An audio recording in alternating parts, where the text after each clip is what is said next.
the middle of the Mediterranean. For Rome, the sea was not a road, it was a graveyard. Romans were invincible on land, but on the waves, they were amateurs. Facing them were the true masters of the sea, Carthage.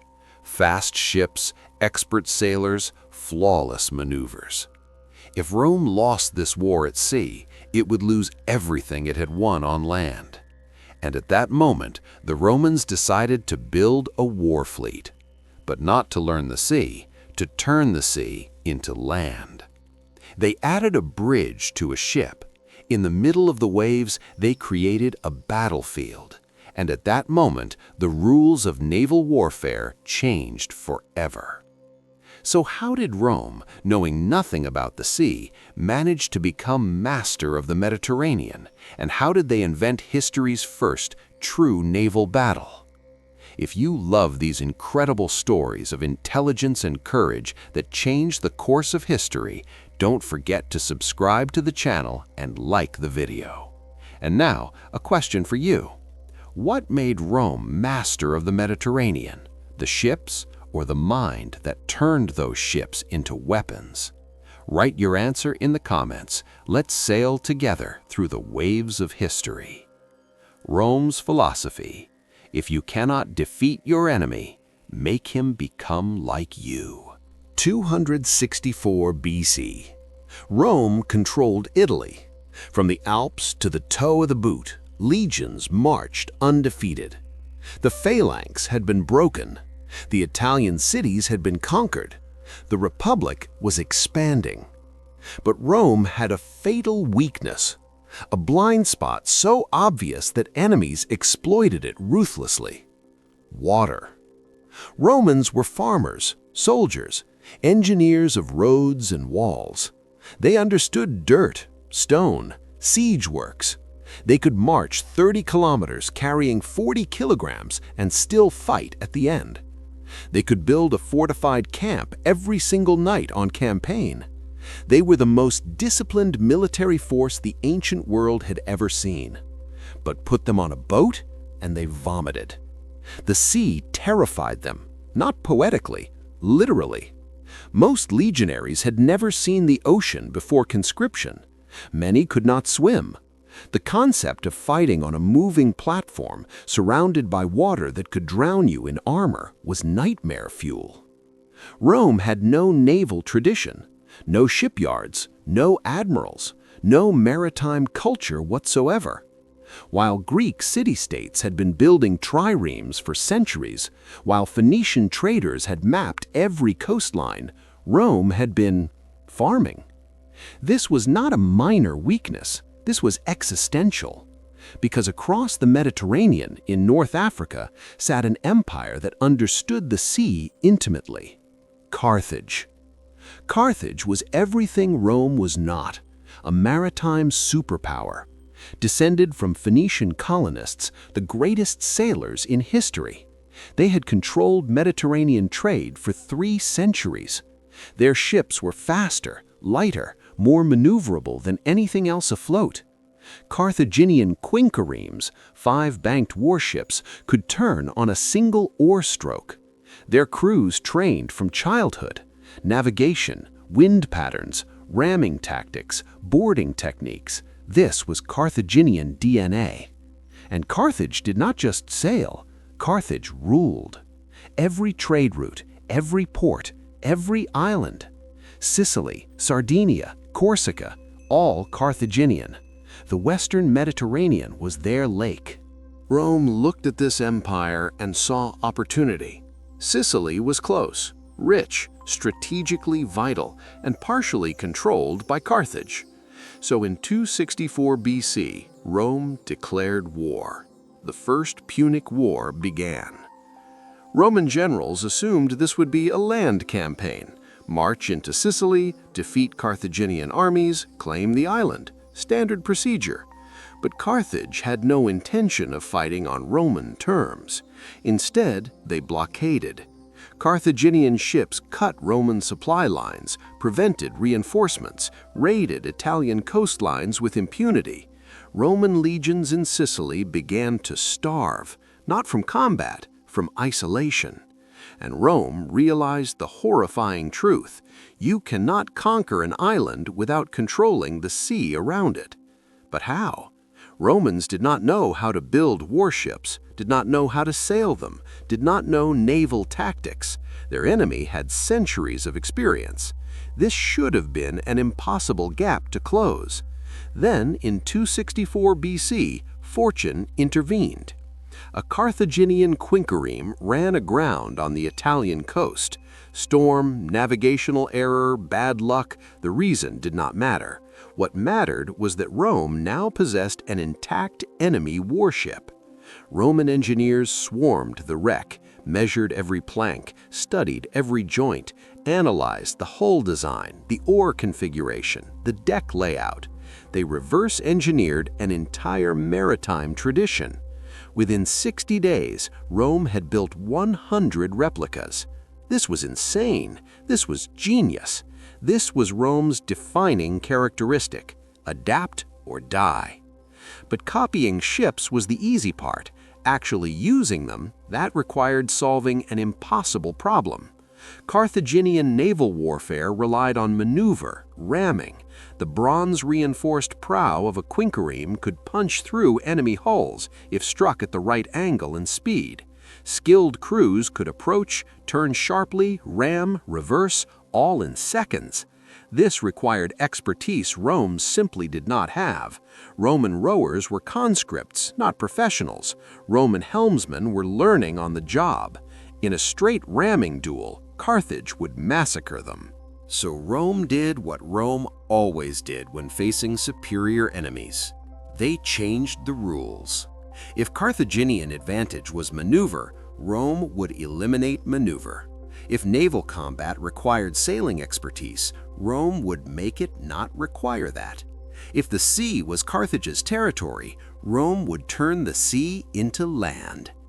They invented a device: simple, brutal, revolutionary. The Corvus, the Raven. A boarding bridge mounted on the bow of Roman ships, 12 feet long, 4 feet wide, wooden planks reinforced with iron. At the far end, a heavy iron spike shaped like a raven's beak. The Corvus was mounted on a pole, could rotate 360 degrees, could be raised and lowered. When a Roman ship approached an enemy vessel, did not matter from which angle, did not require perfect positioning, the Corvus dropped. The iron spike punched through the enemy deck, locked the ships together, created a bridge.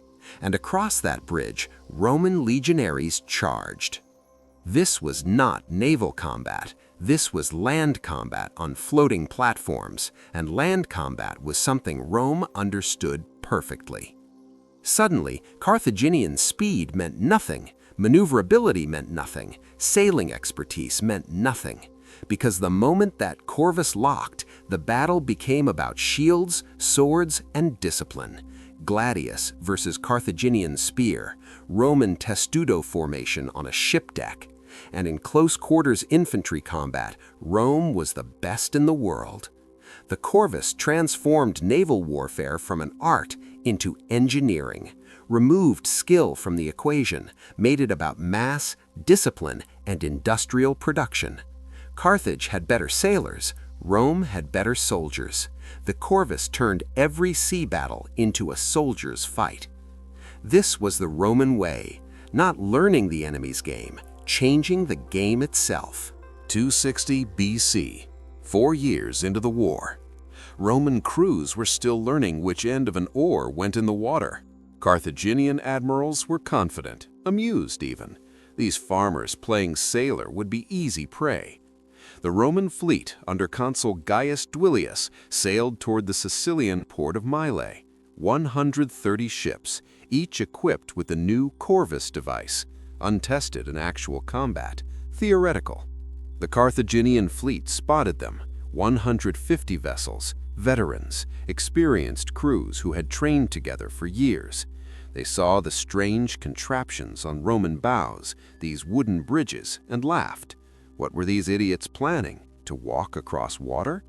The Carthaginian admiral Hannibal Gisco ordered attack formation. Standard tactic: Approach at speed, turn sharply, ram the enemy hull, reverse before boarding could occur. Quick, clean, efficient.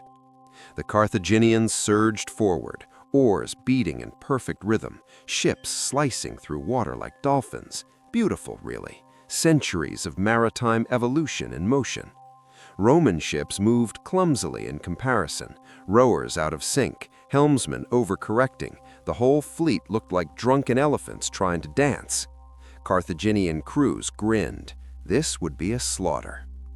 The first Carthaginian quinquereme approached a Roman vessel, angled for perfect ramming position. The bronze prow aimed at the Roman hull, impact in seconds. Then the Corvus dropped. The wooden bridge swung down, the iron spike punched through the Carthaginian deck, locked. The ships were now connected. The Carthaginian crew froze, confused. What just happened? They had no time to process. Roman legionaries poured across the bridge, 30 men, shields locked, gladii drawn, moving in formation even on a 12-foot plank suspended over ocean. This was not supposed to happen. Naval combat did not work like this. There were rules, protocols. You maneuvered, you rammed, you disengaged. You did not just walk onto the enemy ship. But Rome had never read the rule book. The legionaries hit the Carthaginian deck like a battering ram, shields forward, short swords stabbing, disciplined, mechanical, relentless. Carthaginian crews fought back with spears, with whatever weapons they carried for anti-boarding defense, but they were not infantry, not trained for shield wall combat, not prepared for Roman close-quarters brutality. Within 2 minutes, the Carthaginian ship was captured. Crew killed or surrendered, Roman flag raised. And this was happening across the entire battlefield. Corvus after Corvus dropped, ship after ship locked, legionaries swarmed. The naval battle became a series of simultaneous land battles on wooden platforms. Carthaginian ships tried to disengage, tried to row backward, but the Corvus spike held firm. The more they struggled, the more it anchored. Some Carthaginian captains attempted to approach from behind, where the Corvus could not reach, but the Corvus rotated, could drop in any direction. There was no safe angle. Hannibal Gisco watched his fleet being dismantled. This was impossible. These were farmers, amateurs. They should not be winning. But they were, because Rome had turned the Mediterranean into a battlefield. And on battlefields, Rome did not lose. The Battle of Mylae lasted 3 hours. When it ended, Carthage had lost 50 ships, captured or sunk. Rome lost 0. Not 0 because of superior sailing, 0 because the Corvus made sailing irrelevant. Duilius returned to Rome a hero. The Senate voted him a triumph, the first naval triumph in Roman history. They erected a column decorated with the bronze rams of captured Carthaginian ships, the Columna Rostrata. It stood in the Forum as a monument to an impossible victory. But the real monument was not stone, it was conceptual. Rome had proven that naval warfare could be reinvented, that tradition and expertise could be countered with engineering and adaptation, that the sea was not some mystical realm where only born sailors could succeed. The Corvus worked because it denied the enemy's strengths. Carthaginian ships were faster, irrelevant when locked in place. Carthaginian crews were more skilled, irrelevant when fighting Roman infantry. This was Rome's genius distilled. Identify the enemy's advantage, then create conditions where that advantage does not matter. But Mylae was just the beginning, one battle, one victory. Carthage was not finished. They had more ships, more experienced admirals, and they would adapt to this Corvus tactic, would find weaknesses, exploit them. The war was far from over. And Rome's navy, despite this victory, was still fundamentally flawed. The Corvus was brilliant, but it was also heavy, added significant weight to the bow of each ship, made vessels less stable in rough seas, top-heavy. Roman engineers had not accounted for this, had been so focused on solving the combat problem that they ignored the sailing problem. This oversight would cost thousands of lives, because the Mediterranean, for all its beauty, was also a killer. Storms appeared without warning, waves that could swallow entire fleets, and Roman ships, weighed down by Corvus devices, sat lower in the water, less buoyant, more vulnerable. After Mylae, Rome built more ships, hundreds, crews trained, the navy expanded rapidly. But expansion meant more inexperienced sailors, more captains who did not understand weather patterns, more helmsmen who could not read the sea. In 255 BC, a Roman fleet of 360 ships sailed from Africa back to Sicily. Cargo, 20,000 soldiers, prisoners, plunder. A successful campaign returning home. Then the storm hit. Mediterranean autumn storms are legendary. Wind shifts without warning. Waves reach heights that dwarf any ship. The sky turns black in minutes. Roman captains, inexperienced, panicked, made wrong decisions, tried to outrun the storm instead of riding it out. The Corvus heavy ships rode low. Waves crashed over decks. Water flooded holds. Ships capsized. Hundreds. The ocean swallowed them whole. 20,000 men drowned, screaming, trapped below decks, weighed down by armor.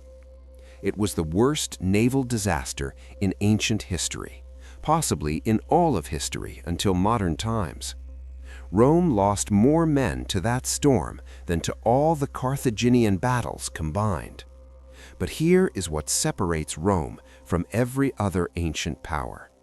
They rebuilt, did not quit, did not decide naval warfare was cursed, did not retreat to land. They built more ships, trained more crews, accepted the losses as the price of learning. Because Rome understood something fundamental. Control of the Mediterranean was not optional, it was survival.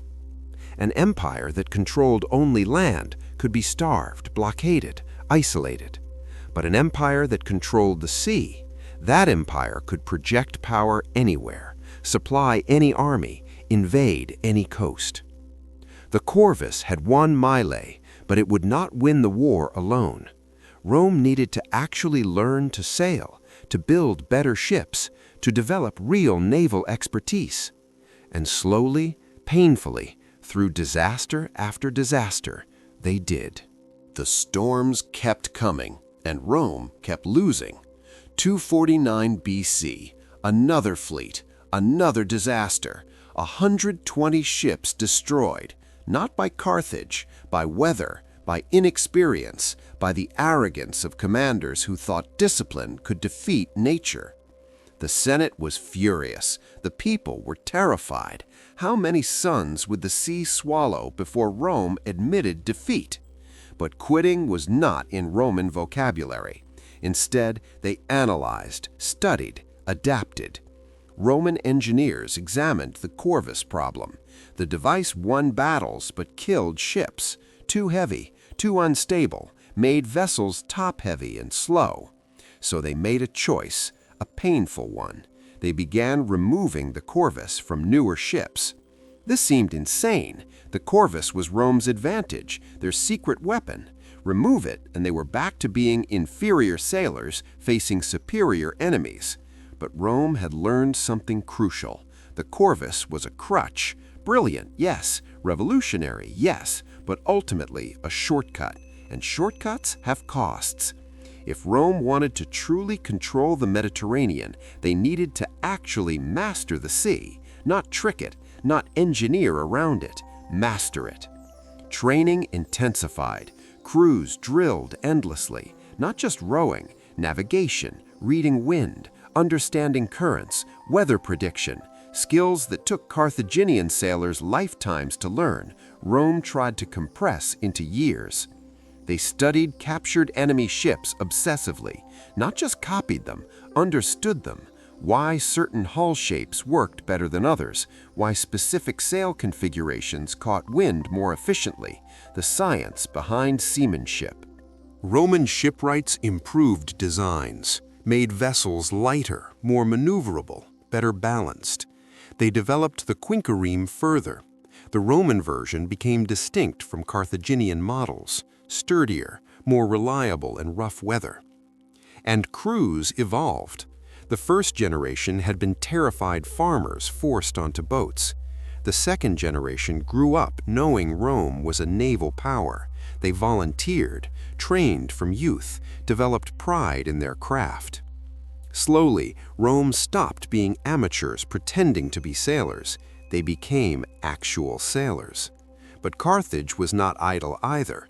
They adapted to Roman tactics, developed counter-strategies, avoided close engagements where boarding could occur, used speed and maneuverability to strike from range, employed fire ships, targeted Roman supply lines. The war dragged on. 20 years, 30, an entire generation born into war. Cities on both sides bled resources, populations exhausted. But Rome had one advantage Carthage could not match: industrial capacity. Carthage was wealthier, more established, but Rome could outbuild anyone. When Rome lost a fleet, they built two more. When shipyards burned, they built bigger ones. This was not a sustainable strategy for Carthage. Every loss hurt more. Every replacement cost more. The maritime empire was being outproduced by farmers turned shipwrights. By 241 BC, both sides were exhausted, but Rome was still building, still training, still learning. And Carthage made a fatal mistake. They assumed Rome would eventually give up, would decide the sea was too costly, would retreat to land. They did not understand Roman stubbornness, did not understand that Rome viewed retreat as existential death. The final battle approached, and Rome, after decades of disasters, was finally ready to fight Carthage on equal terms. Not with tricks, not with engineering shortcuts, with actual naval skill. The Corvus had taught Rome how to win battles. Losing the Corvus taught Rome how to win wars. 241 BC, the war's 23rd year. Rome built one final fleet, 200 ships, funded not by the bankrupt treasury, but by private citizens. Wealthy Romans loaned the state money, a desperate, final gamble. These were not the clumsy vessels of Mylae. These were proper warships, light, fast, maneuverable. Crews trained for years, no Corvus devices. Rome would fight this battle the Carthaginian way. The Roman fleet, under consul Gaius Lutatius Catulus, sailed to the Aegates Islands off western Sicily. Carthaginian supply routes passed here. Cup them, and Carthage's armies in Sicily would starve. March 10th, 241 BC. Dawn. The sea was rough, storm weather approaching, waves choppy, wind unpredictable. Carthaginian Admiral Hanno approached with his fleet, 250 ships, loaded with supplies, reinforcements, grain, heavy, slower than usual. Hanno saw the Roman fleet waiting, saw the storm building, made a calculation. Romans hated rough seas, always had. They would avoid battle in bad weather. He could slip past. He was wrong. Catulus did not hesitate, did not wait for calmer conditions, ordered immediate attack. This was the test. Could Rome fight a naval battle in rough weather? Could they maneuver like Carthaginians? Could they ram, board, fight without their engineering crutch? The fleets collided. Roman quinqueremes moved with precision, not perfectly. Carthaginian crews were still more experienced, but competently, confidently. These were no longer farmers playing sailor. These were naval warriors. Roman ships targeted Carthaginian supply vessels, heavily loaded ships, slow, vulnerable. Ramming strikes punched through hulls, boarding parties swarmed across, but not via Corvus, via traditional grappling hooks and ropes, the hard way, the skilled way. Hanno's fleet tried to respond, but they were weighed down, sluggish. In calm seas, they might have escaped. In this storm, they were trapped. Roman discipline showed. Crews maintained formation in chaos. Captains made smart tactical decisions. This was not luck, not engineering tricks. This was earned skill.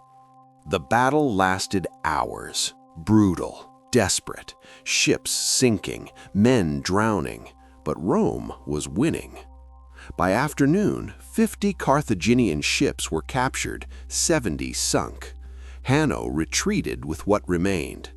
Rome controlled the sea approaches to Sicily.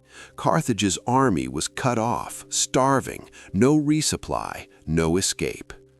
Within weeks, Carthage sued for peace. After 23 years, the First Punic War ended. Rome's terms were harsh. Carthage surrendered Sicily, paid massive indemnity, abandoned all Mediterranean islands, and the Mediterranean began its transformation from Carthaginian lake to Roman sea. The victory at Aegiates proved something revolutionary. Naval warfare was not mystical, not reserved for cultures born to the sea. It was learnable, teachable, masterable. Rome had entered the war unable to build a ship. They ended it as the Mediterranean's dominant naval power. This was not because Romans were natural sailors. They were not. It was because they refused to accept limitations, refused to believe some skills were impossible to learn. The Corvus had been the spark, the innovation that gave Rome a foothold.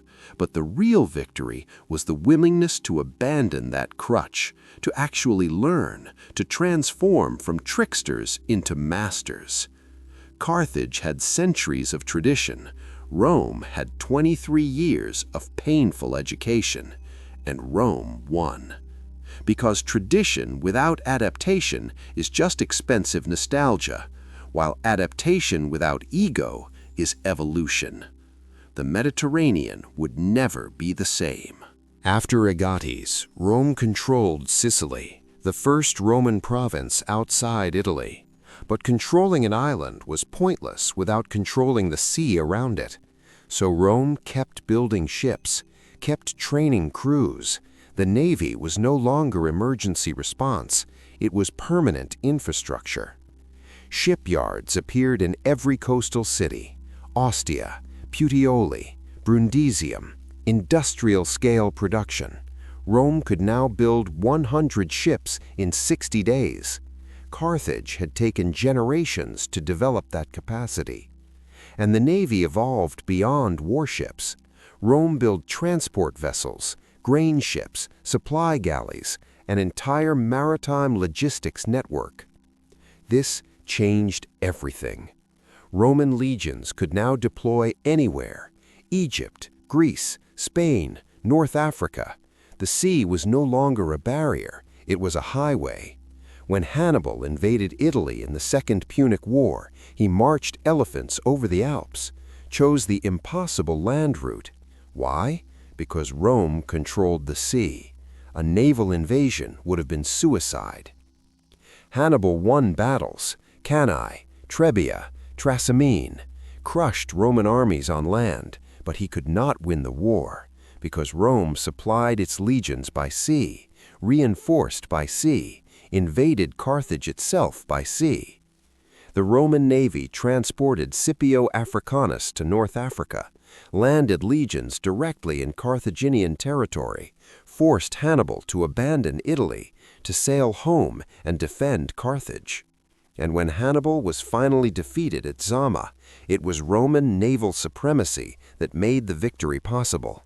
Controlled seas meant controlled logistics. Controlled logistics meant inevitable victory.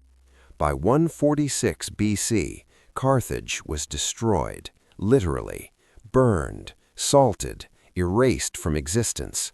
And Rome stood alone, master of the Mediterranean. They even gave it a new name, Mare Nostrum, our sea. This was not arrogance, it was a statement of fact. No rival navy existed, no power could challenge Roman fleets. The entire Mediterranean was one Roman lake. Trade exploded. Grain from Egypt flowed to Rome. Wine from Italy reached Spain. Olive oil from Africa supplied Greece. The economy integrated, unified by ships. Cities that cooperated thrived. Those that resisted were blockaded into submission. Naval power became economic power. Economic power became political control. And piracy was crushed. For the first time in Mediterranean history, merchant ships could sail safely. Rome patrolled aggressively. Pirates were hunted, caught, crucified. Trade routes became secure. This created feedback loop. Safe seas meant more trade. More trade meant more tax revenue. More revenue meant bigger navy. Bigger navy meant safer seas. The Mediterranean became peaceful, not through diplomacy, through overwhelming naval dominance. But this supremacy revealed something unexpected. Rome had learned to build ships and fight naval battles, but they had also, almost accidentally, invented something new: amphibious warfare. The ability to land armies anywhere, to strike from the sea, to bypass land defenses entirely. This was revolutionary military doctrine. Every coastal city was now vulnerable. Walls meant nothing if Rome could land legions behind them. Fortresses were useless if supply lines could be cut by blockade. Rome did not just control the sea, they weaponized it, turned it into strategic advantage, into projection of power. And this would define Western military thinking for 2,000 years. The concept that navies were not just for fighting other ships, they were for enabling land armies, for logistics, for invasion, for control. Rome invented modern naval strategy, not because they were natural sailors, because they thought like engineers, like problem solvers. The sea was just another obstacle, and Rome specialized in eliminating obstacles. Victory at Aegiscades had proven Rome could fight at sea. Supremacy over the Mediterranean proved they could dominate it. But mastery required more than ships and sailors. It required doctrine, system, philosophy. And Rome, as always, systematized brilliantly. The early navy had been reactive, built out of desperation, commanded by consuls who knew nothing about ships, crews assembled hastily from whoever was available, tactics improvised battle by battle. This chaos had somehow worked. The Corvus compensated, Roman stubbornness compensated, but it was inefficient, wasteful, unsustainable. So Rome professionalized. First, command structure. Naval command became specialized career path. Officers trained specifically for maritime warfare. The position of praefectus classis, fleet commander, became prestigious, equal to land-based military commands. These were not politicians playing admiral. These were career naval officers, men who understood tide tables, wind patterns, hull stress, crew management. Technical expertise replaced political appointment. Second, crew composition evolved. Early Roman crews had been conscripted citizens, farmers forced onto wars. This worked for emergencies, but created constant turnover, no institutional knowledge. Every generation relearned basic seamanship. Rome shifted to professional rowers, freedmen, allies, volunteers who made naval service their career. Pay improved, benefits increased. Serving in the Navy became respectable profession, not punishment. This created experienced crews, men who knew their ship intimately, could row in perfect synchronization, could repair damage mid-battle, could navigate by stars. Third, ship design continued evolving. The quinquereme remained standard, but Rome developed variants, lighter biremes for scouting and pursuit, massive hexaremes as flagships, specialized transports for horses, for siege equipment, for grain. Roman engineers studied hydrodynamics before the word existed, tested hull shapes, calculated optimal length-to-width ratios, discovered that certain bronze alloys resisted saltwater corrosion better. Shipyards became research centers. Each new vessel incorporated lessons from previous generations. Incremental improvements compounded. Roman ships of 100 BC were vastly superior to those of 260 BC. Not revolutionary changes, evolutionary refinement. Fourth, tactics matured beyond simple boarding.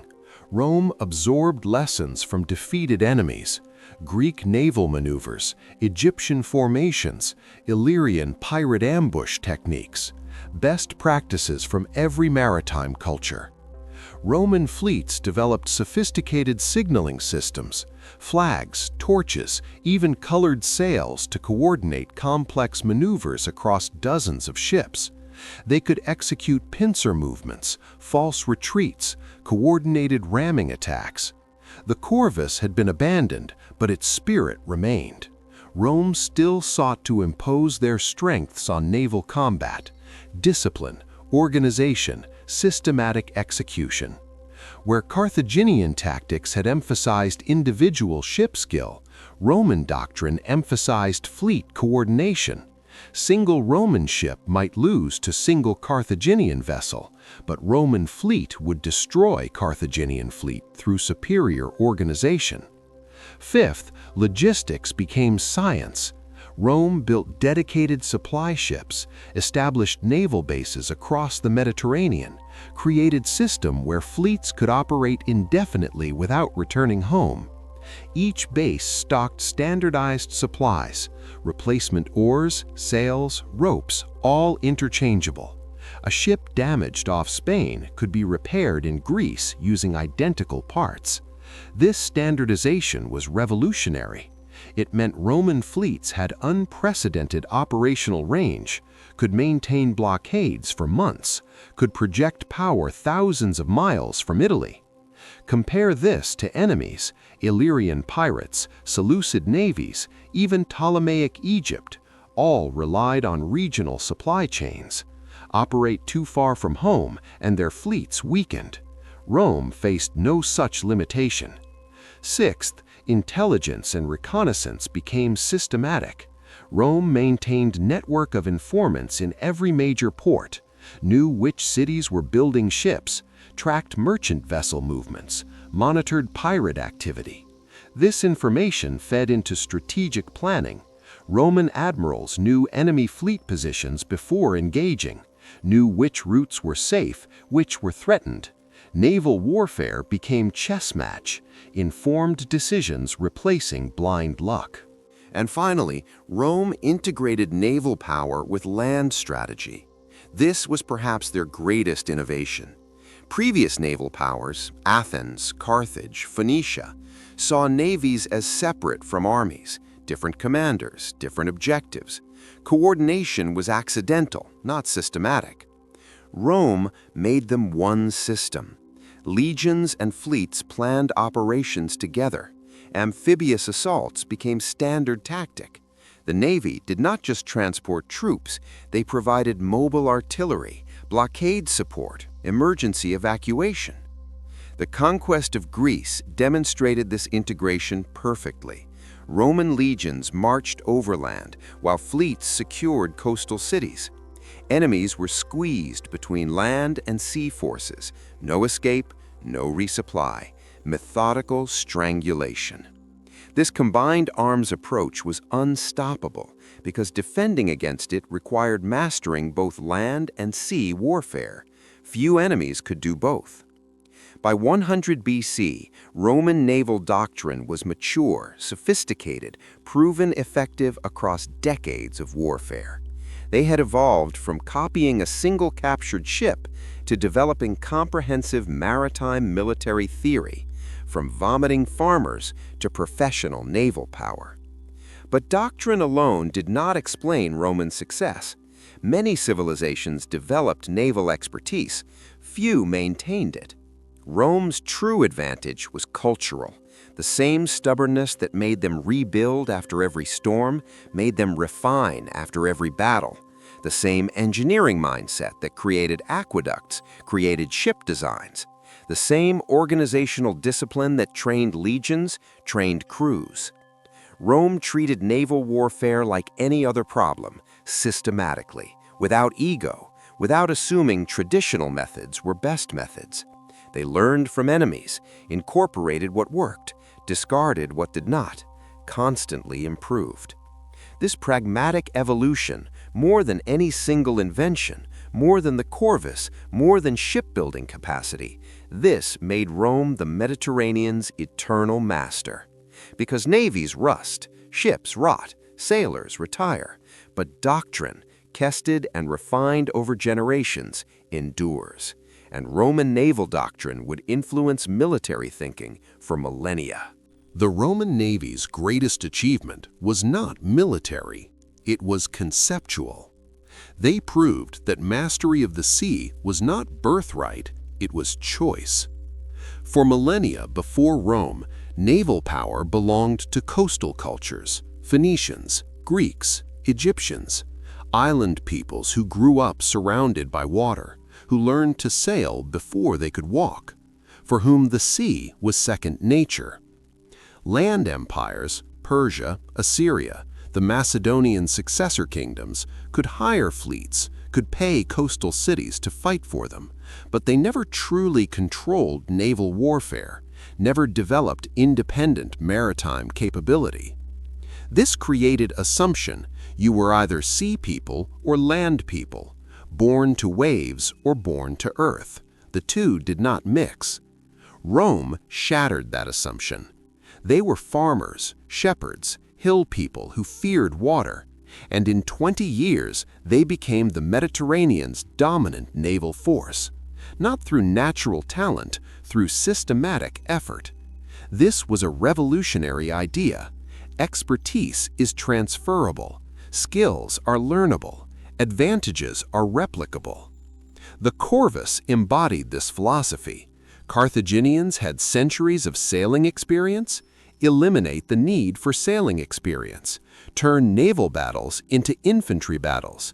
Impose your strengths on the enemy's domain. This was not cheating, this was innovation, and it changed how civilizations thought about military power. After Rome, every land empire knew, we can build a navy, we can learn this, we are not limited by geography or tradition. This democratization of naval power reshaped geopolitics. The Mediterranean stopped being controlled by whoever happened to live on its shores, started being controlled by whoever organized best, produced most, adapted fastest. Rome's naval legacy extended beyond doctrine and tactics. They invented the concept of permanent standing navy. Before Rome, fleets were seasonal, built for specific wars, disbanded afterward, expensive to maintain, seen as temporary necessity, not permanent investment. Rome made navies permanent. Even in peacetime, fleets patrolled, shipyards operated, crews trained. This required enormous resources, but it meant Rome was always ready, never needed to build from scratch, never started wars at disadvantage. This permanence created institutional knowledge. Experienced sailors became trainers. Veteran captains taught next generation. Skills accumulated rather than reset. Modern navies, American, British, Chinese, all follow this Roman model. Permanent fleets, professional crews, continuous operation, because Rome proved it works. Rome also pioneered naval logistics as independent military branch, the idea that supply itself was warfare. Ancient armies lived off land, looted, foraged. This limited campaign duration and location. You went where food was, fought when harvest permitted. Roman navy broke this limitation. Grain fleets from Egypt, supply ships from Sicily. The legions in Gaul, Spain, Britain, all fed by maritime logistics. This meant Rome could fight anywhere, anytime, indefinitely. Could sustain armies in deserts, mountains, forests, places with no local resources, because the navy brought resources. Modern military logistics, container ships, supply chains, forward operating bases, all descend from Roman innovations. The understanding that controlling supply routes is as important as winning battles. And perhaps most importantly, Rome proved that engineering could defeat experience. The Corvus was crude, unsophisticated, inelegant. Carthaginian admirals probably mocked it.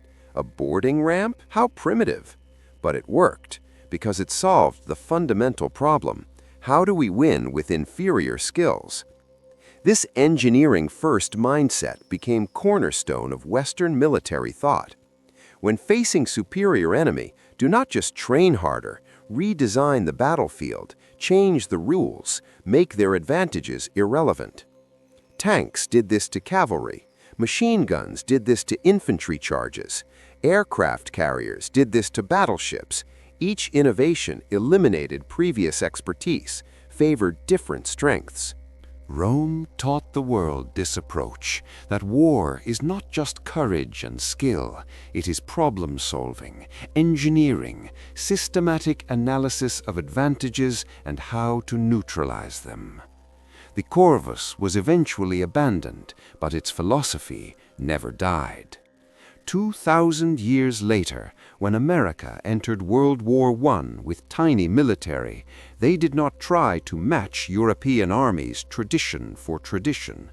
They industrialized, mass-produced, applied engineering solutions to military problems. Very Roman approach. When navies transitioned from sail to steam, from wood to iron, from guns to missiles, each transition favored those who adapted fastest, not those with most tradition. Rome's lesson, repeating endlessly. But there is darker legacy too. Rome's sea naval supremacy enabled empire, allowed conquest on unprecedented scale. Mare Nostrum was not just trade network, it was projection of power, means of controlling, dominating, exploiting entire civilizations. The ability to land armies anywhere meant no one was safe. Coastal cities, island kingdoms, anyone near water, all vulnerable to Roman invasion. Naval power became tool of imperialism. This pattern repeated throughout history. British Empire, American naval supremacy, control of the seas enabling control of world. Rome proved that naval dominance translates to global hegemony. This insight shaped colonialism, world wars, modern geopolitics. Yet we must acknowledge Rome's journey from incompetent to dominant inspired countless underdogs, showed that starting behind does not mean finishing behind, that dedication and adaptation beat natural advantages.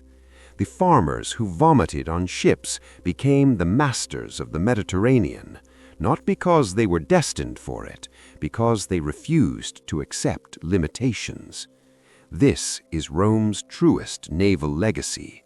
Not tactics, not ships, the idea that impossible is just expensive, that any skill can be learned, any advantage overcome, any sea conquered, if you are willing to pay the price. We return to where we began, the Mediterranean. For Rome, once a graveyard, now a highway. The transformation was complete. But what exactly had Rome invented? Not ships, those existed for millennia.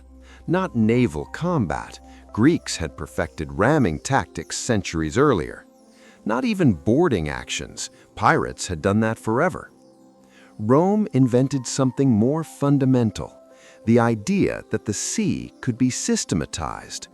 Before Rome, naval warfare was art, intuitive, based on experience, tradition, feel. You learned by doing, trained from childhood, absorbed knowledge osmotically from master sailors. Rome made it science, measurable, teachable, replicable. They wrote manuals, documented tactics, created training programs, turned instinct into process. This was their true revolution, not the Corvus, the mindset that produced the Corvus, the belief that any problem has solution, that tradition was not sacred, that expertise could be reverse engineered. When that Carthaginian ship ran aground, most civilizations would have studied it, admired it, perhaps tried to buy more. Rome tore it apart, measured every component, rebuilt the entire design from first principles, then improved it. This approach, analytical, systematic, unromantic, was quintessentially Roman. They did it with aqueducts, with roads, with siege engines, with law codes, with everything. The sea was just another engineering problem, and Rome solved engineering problems. But the Corvus itself deserves final examination because it was more than weapon. It was statement of philosophy. The Corvus said, "We will not play your game.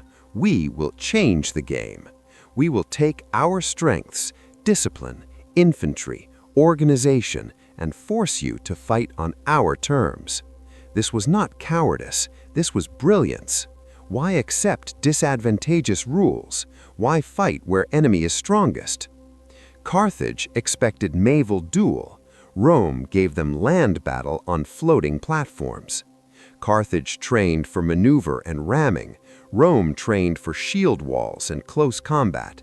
The result was inevitable, because Rome fought the battle they prepared for, not the battle Carthage prepared for. This lesson echoes through military history. Never fight the enemy's preferred battle. Always impose your terms. Always leverage your advantages while neutralizing theirs. And when Rome eventually abandoned the Corvus, that too was a lesson. Do not become dependent on single innovation. Do not let a crutch become permanent. Learn properly, master fundamentally. The Corvus won battles, but learning to actually sail won the war. Today, the Roman Navy is forgotten by most. People remember legions, remember Caesar, Augustus, gladiators. The Navy is footnote. But without the Navy, none of that happens.